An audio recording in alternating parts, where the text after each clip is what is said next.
दोस्तों एक पल के लिए सोचिए, अगर कल सुबह उठते ही आपके मोबाइल में यूट्यूब, इंस्टाग्राम और फेसबुक खोलना ही बंद हो जाए। हाँ सोचिए जरा, ना कोई रील, ना कोई वीडियो, ना कोई लाइव, ना कोई पोस्ट, पूरा का पूरा डिजिटल दुनिया से आपका कनेक्शन कट जाए और ये कोई मजाक नहीं बल्कि हकीकत में हो जाए।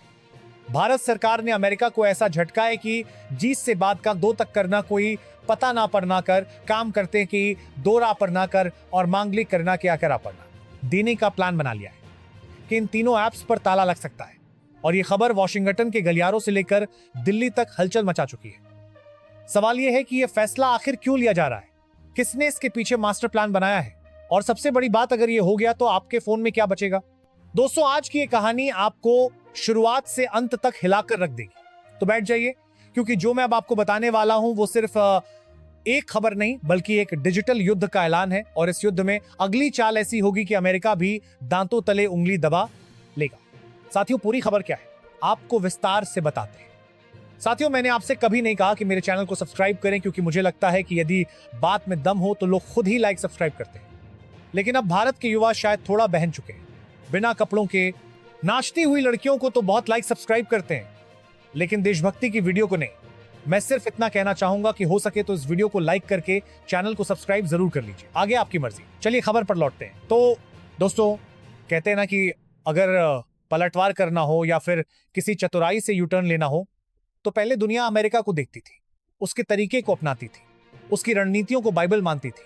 लेकिन अब जमाना बदल गया है, अब तस्वीर बदल चुकी है और अब जो उदाहरण बाकी देशों के सामने है वो है भारत। क्योंकि इस बार अमेरिका नहीं बल्कि भारत ने चाल चली है, और ऐसी चाल चली है कि अमेरिका की सबसे बड़ी टेक कंपनियों की नींव हिल गई है। गूगल, एप्पल, माइक्रोसॉफ्ट जैसी दिग्गज कंपनियों की बुनियाद तक काम गई है और अमेरिकी राजनीतिक गलियारों में सन्नाटा छा गया है। क्योंकि भारत ने जो डिजिटल पलटवार किया है वो ना सिर्फ आर्थिक था बल्कि रणनीतिक भी था। ऐसा कदम जिसने पूरी दुनिया को यह सोचने पर मजबूर पर जीतेंगे सन्नाटा छा गया है।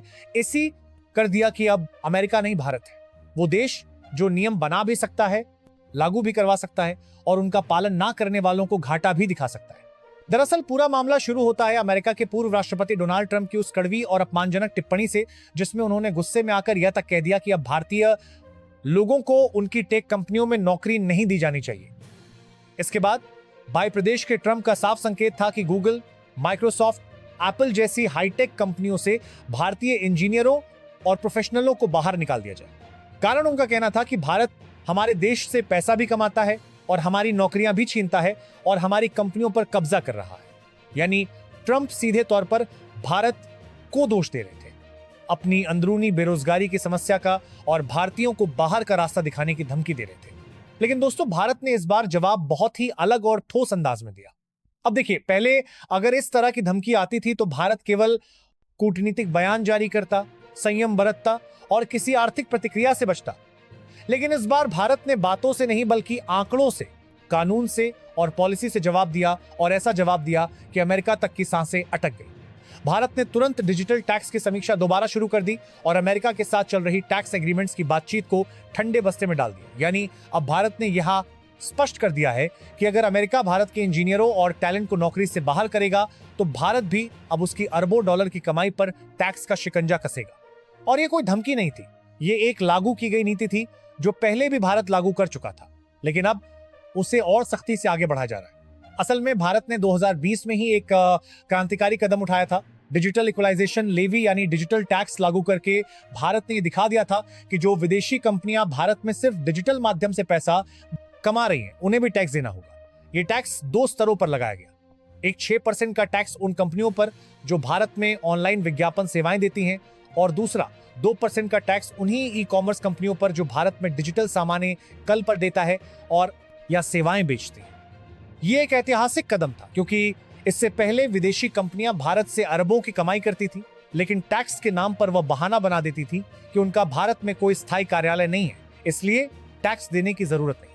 लेकिन भारत ने कहा कमाई भारत से हो रही है तो टैक्स भी भारत में देना पड़ेगा।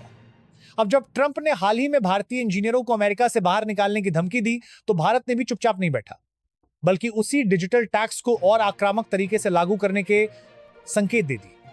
भारत ने साफ कर दिया कि अगर जरूरत पड़ी तो 2% टैक्स को बढ़ाकर 4% और 6% को 8% कर दिया जाएगा। और ये केवल शब्द नहीं है दोस्तों, इसका सीधा असर अमेरिका की सबसे बड़ी कंपनियों की कमाई पर पड़ेगा। आइए आंकड़ों की बात करें तो अकेले गूगल हर साल भारत से लगभग 4,000 करोड़ की कमाई करता है। Amazon लगभग 35,000 करोड़, एप्पल 1,000 करोड़ से ऊपर और मेटा यानी फेसबुक और इंस्टाग्राम 1,500 करोड़ से ज्यादा का रेवेन्यू जनरेट करती है। इन सभी कंपनियों का मिलाकर देखा जाए तो भारत से इनका कुल वार्षिक रेवेन्यू करीब 2 लाख करोड़ से भी ज्यादा है। और अब अगर भारत इस टैक्स को डबल कर देता है तो इन कंपनियों को हर साल हजारों करोड़ का घाटा झेलना पड़ेगा।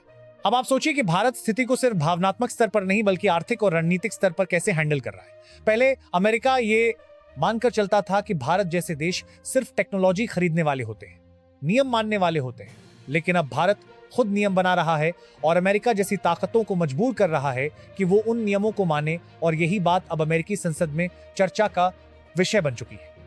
अमेरिकी प्रतिनिधिमंडल भी सोचने पर मजबूर हो गया है कि भारत आखिर कब इतना चतुर रणनीतिक बन गया और कैसे वह उसी खेल को खेलने लगा जो अब तक अमेरिका खेलता आया है।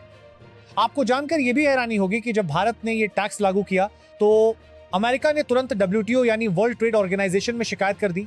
अमेरिका का कहना था कि भारत का डिजिटल टैक्स भेदभावपूर्ण है और उनकी कंपनियों को टारगेट करता है, लेकिन भारत ने वहां भी दमदार जवाब दिया।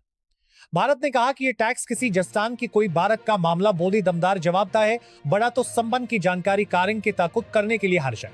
एक देश की कंपनियों पर नहीं बल्कि उन सभी विदेशी कंपनियों पर लगाया गया है जो भारत में डिजिटल तरीके से कमाई करती है, चाहे वो अमेरिका की हो या किसी और देश की। और यही वजह रही कि WTO में भी भारत की नीति को अंतरराष्ट्रीय स्तर पर वैध ठहराया गया और अमेरिका वहां भी हार गया। अब सोचिए, जो अमेरिका हमेशा अपनी शर्तों पर दुनिया से व्यापार करवाता था, अब भारत के डिजिटल नियमों के आगे झुकने पर मजबूर हो रहा है। और यही वजह है कि ट्रंप को फिर से हमला करना पड़ा, लेकिन इस बार उन्होंने शब्दों से नहीं बल्कि भारतीयों की नौकरियों पर हमला किया। लेकिन इस बार भारत ने सिर्फ एक सरकारी बयान नहीं दिया बल्कि एक ठोस पॉलिसी से जवाब दिया, जिससे अमेरिकी कंपनियों को यह एहसास हो गया कि भारत अब केवल एक बाजार नहीं बल्कि एक ताकतवर नीतिकार देश बन चुका है। और इस पूरी कहानी में एक बात बिल्कुल साफ है कि भारत अब सिर्फ रिएक्शन नहीं देता बल्कि प्रोएक्टिव होकर कदम उठाता है। और दोस्तों, इस पूरी लड़ाई के बीच एक और बड़ा ड्रामा तब सामने आया जब भारत के रणनीतिकारों ने अमेरिका के डिजिटल प्लेटफॉर्म्स को लेकर एक खतरनाक प्लान पर चर्चा शुरू कर दी। हाँ दोस्तों, मैं बात कर रहा हूं यूट्यूब, इंस्टाग्राम, फेसबुक जैसे प्लेटफॉर्म्स की, जिन पर भारत के करोड़ों लोग रोजाना निर्भर हैं। आंध्र खाने चर्चा हुई कि क्यों ना इन अमेरिकी प्लेटफॉर्म्स को भारत में बैन कर दिया जाए, ताकि अमेरिका को यह साफ संदेश मिल सके कि अगर वह हमारे टैलेंट के साथ खिलवाड़ की ये करेगा तो हम भी उसके डिजिटल साम्राज्य को भारत में खत्म कर देंगे। लेकिन फिर जब इस आइडिया को गंभीरता से परखा गया तो ये सामने आया कि भारत की जनता का एक बड़ा हिस्सा अपनी रोजी रोटी, शिक्षा, मनोरंजन और जानकारी के लिए पूरी तरह इन प्लेटफॉर्म्स पर निर्भर है।